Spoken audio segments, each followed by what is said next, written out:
जनता से इन्होंने 10 गारंटियों का वादा किया था।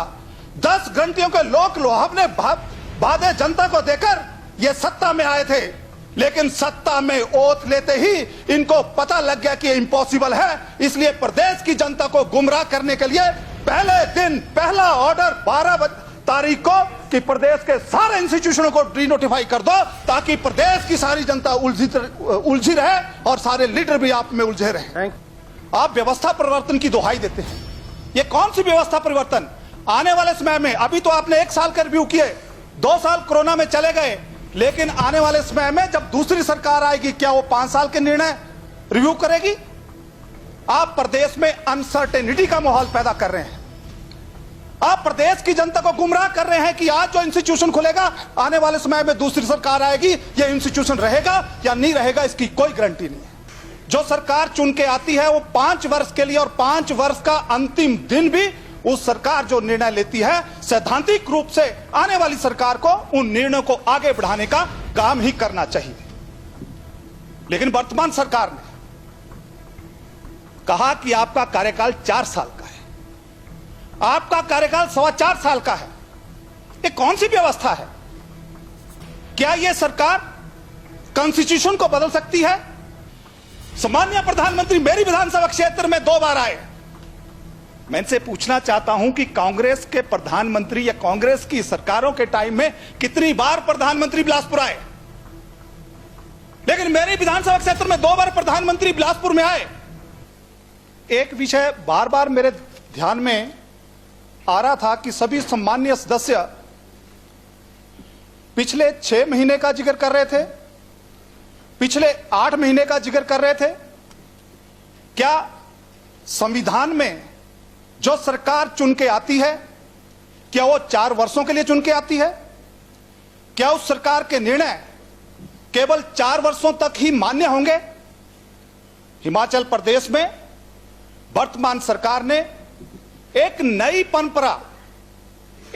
परंपरा शुरू कर दी है, जिसके आने वाले समय में बड़े दूरगामी परिणाम होंगे, ऐसा मुझे लगता है। अध्यक्ष महोदय, जो सरकार चुन के आती है वो 5 वर्ष के लिए, और 5 वर्ष का अंतिम दिन भी उस सरकार जो निर्णय लेती है, सैद्धांतिक रूप से आने वाली सरकार को उन निर्णयों को आगे बढ़ाने का काम ही करना चाहिए। लेकिन वर्तमान सरकार ने कहा कि आपका कार्यकाल 4 साल का है, आपका कार्यकाल 4.25 साल का है। ये कौन सी व्यवस्था है? क्या यह सरकार कॉन्स्टिट्यूशन को बदल सकती है? क्या यह सरकार जो लोकसभा का काम है उसको कर सकती है? क्या यह सरकार राज्यसभा के काम को कर सकती है? डेमोक्रेसी में हम अपने जो संविधान है, संविधान को सर्वसर्वा मानकर अपने काम को आगे बढ़ाते हैं, और जब मुख्यमंत्री जी ने ओथ ली होगी तो संविधान के अनुसार कार्य करने की ओथ ली होगी। इतना ही नहीं, आप व्यवस्था परिवर्तन की दुहाई देते हैं। यह कौन सी व्यवस्था परिवर्तन? आने वाले समय में, अभी तो आपने 1 साल का रिव्यू किए, 2 साल कोरोना में चले गए, लेकिन आने वाले समय में जब दूसरी सरकार आएगी, क्या वो 5 साल के निर्णय रिव्यू करेगी? आप प्रदेश में अनसर्टेनिटी का माहौल पैदा कर रहे हैं। आप प्रदेश की जनता को गुमराह कर रहे हैं कि आज जो इंस्टीट्यूशन खुलेगा, आने वाले समय में दूसरी सरकार आएगी, यह इंस्टीट्यूशन रहेगा या नहीं रहेगा, इसकी कोई गारंटी नहीं है। कल विधायक क्षेत्र निधि के ऊपर भी एक प्रस्ताव आया था, और तब सत्ता पक्ष ने एक जवाब दिया था कि विधायक क्षेत्र निधि यह विधायकों का इंडिविजुअल मामला है। यह कहां से इंडिविजुअल मामला हो गया? अपने क्षेत्र के विकास के लिए अगर विधायक जितना ज्यादा पब्लिक में जाएगा, छोटी छोटी रिक्वायरमेंट होगी, उसको पूरा करने का काम कौन करेगा? विडंबना देखिए, बोलते हैं व्यवस्था परिवर्तन। ये बिल्कुल व्यवस्था परिवर्तन कर रहे हैं। एक विधायक आगे आगे चलता है। विधायक एक इंस्टीट्यूशन है, इंस्टीट्यूशन। आप इसको इतना डिग्रेड मत कर दीजिए कि आने वाले समय में प्रधान पीछे आपके पीछे चलकर पैसे बांट रहा है और विधायक के पास कुछ नहीं है। यह विडंबना है आज हमारी।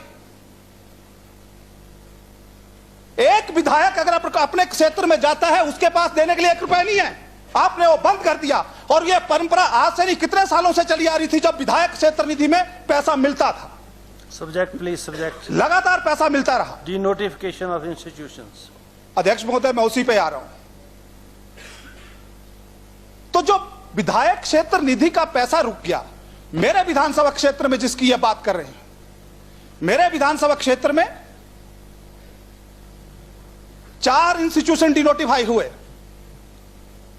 एक उपसिल हरलोक, मेरी कंस्टिट्यूएंसी का जो हेडक्वार्टर बिलासपुर सदर है, लेकिन शहर के आगे सारा ग्रामीण प्रवेश है। उस ग्रामीण प्रवेश में उन लोगों की सेवाओं करने के लिए एक उपसिल खोली गई।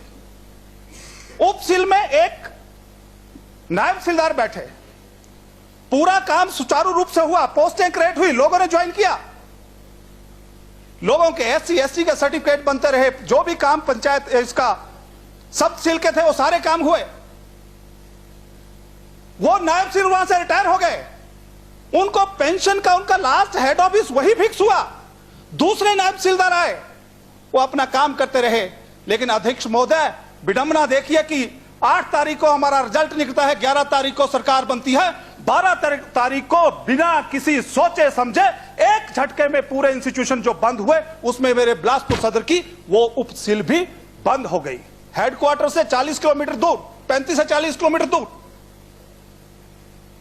14 से 16 पंचायतें उसमें कवर होती हैं। इतना ही नहीं,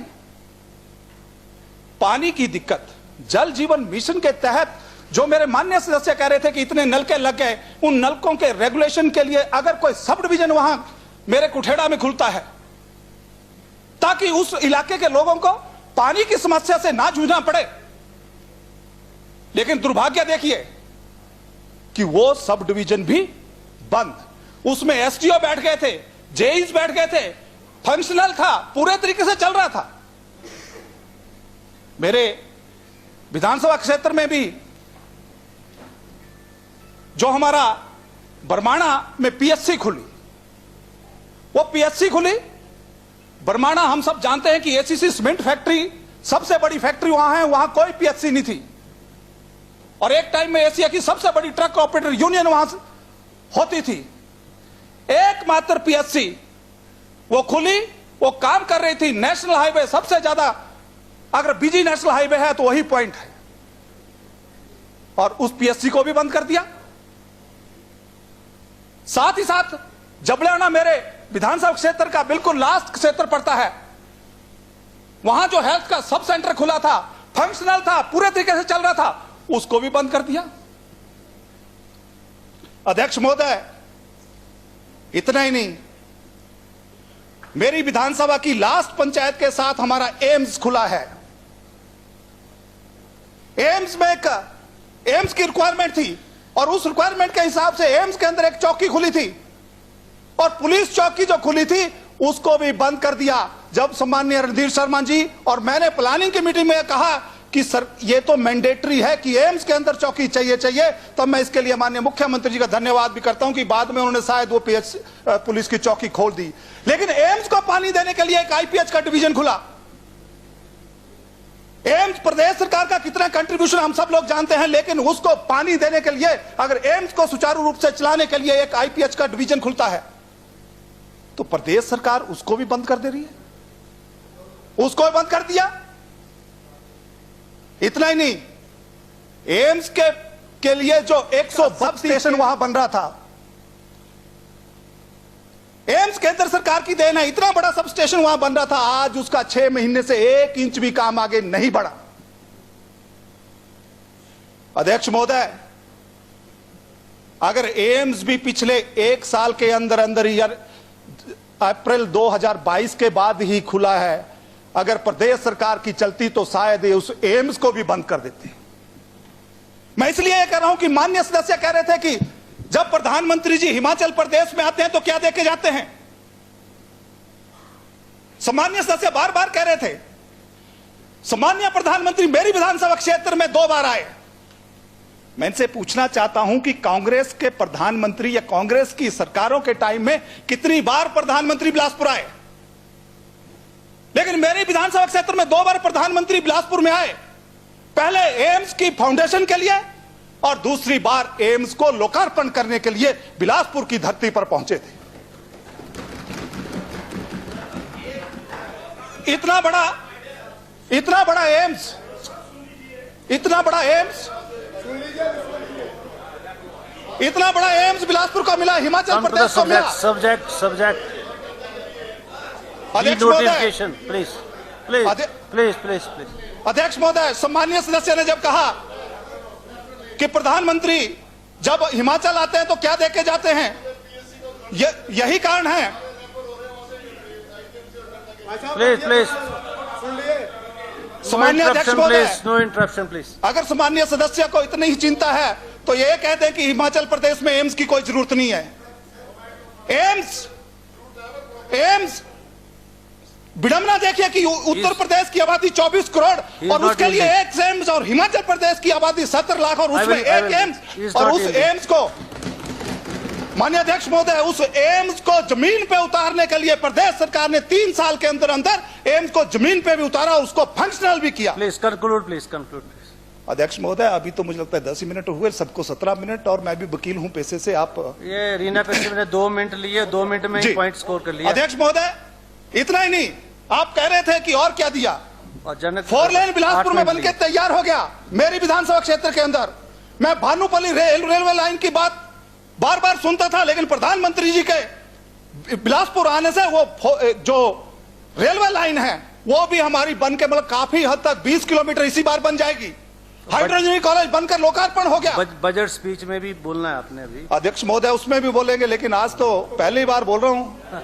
बहुत अच्छा बोल रहे हैं आप, पर इस पर बोलो, डीनोटिफिकेशन पर अच्छा बोल रहे। अध्यक्ष महोदय, एक विषय और बार बार सुनने को मिला कि हम शायद हमारी दिव्य ज्योति जो जागृत हुई वो जो हमारे 4 चुनाव उनके लिए या उनकी हार के वजह से हुई। क्या कांग्रेस के लोग ये भूल गए कि 2014 में जब लोकसभा का चुनाव हुआ तब जो सिटिंग चीफ मिनिस्टर थे स्वर्गीय राजा वीरभद्र सिंह जी, और जो वर्तमान में कांग्रेस की अध्यक्ष हैं, वो मंडी से चुनाव लड़ रही थी। तब क्या उस चुनाव का क्या परिणाम हुआ? क्या वीरभद्र सिंह जी ने, जब स्वर्गीय वीरभद्र सिंह जी ने उसके बाद इंस्टीट्यूशन खुले थे, तो क्या उनकी दिव्य दृष्टि उसके बाद जागृत हुई थी? अध्यक्ष महोदय, प्लीज कंक्लूड। प्रदेश सरकार ने जो जनता से वादा किया था, जनता से इन्होंने 10 घंटियों का वादा किया था। 10 घंटियों के लोक लोहाब ने वादे जनता को देकर ये सत्ता में आए थे, लेकिन सत्ता में ओथ लेते ही इनको पता लग गया कि ये इम्पॉसिबल है। इसलिए प्रदेश की जनता को गुमराह करने के लिए पहले दिन पहला ऑर्डर 12 तारीख को कि प्रदेश के सारे इंस्टीट्यूशनों को डीनोटिफाई कर दो, ताकि प्रदेश की सारी जनता उलझी रहे और सारे लीडर भी आप में उलझे रहे। Thank you very much Jumal ji. Now इसलिए मेरा अध्यक्ष महोदय आपसे विनम्र आग्रह रहेगा कि जो इंस्टीट्यूशन हमारे बिलासपुर सदर में जो बंद हुए हैं उनको खोला जाए, और ये जो नई प्रथाएं प्रदेश में चल रही हैं, मेरा विनम्र आग्रह इस हाउस से बार बार रहेगा कि ऐसी प्रथाएं ना डालें जो आगे के लिए परंपराएं बन जाएं, और आने वाले टाइम में और इस प्रदेश को जहां हम प्रगति की बात करते हैं कहीं निचली तरफ को ना ले जाएं। आपने अध्यक्ष जी मुझे समय दिया, आपका बहुत बहुत धन्यवाद। लाइफ टाइम्स टीवी लेकर आ रही है जूनियर डांसर्स के लिए शानदार मंच, हिमाचल डांस चैंपियनशिप।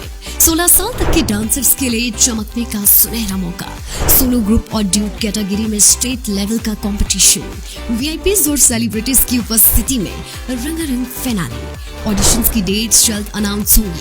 देखते रहिए लाइफ टाइम्स टीवी, हिमाचल का सबसे लोकप्रिय डिजिटल न्यूज मीडिया चैनल।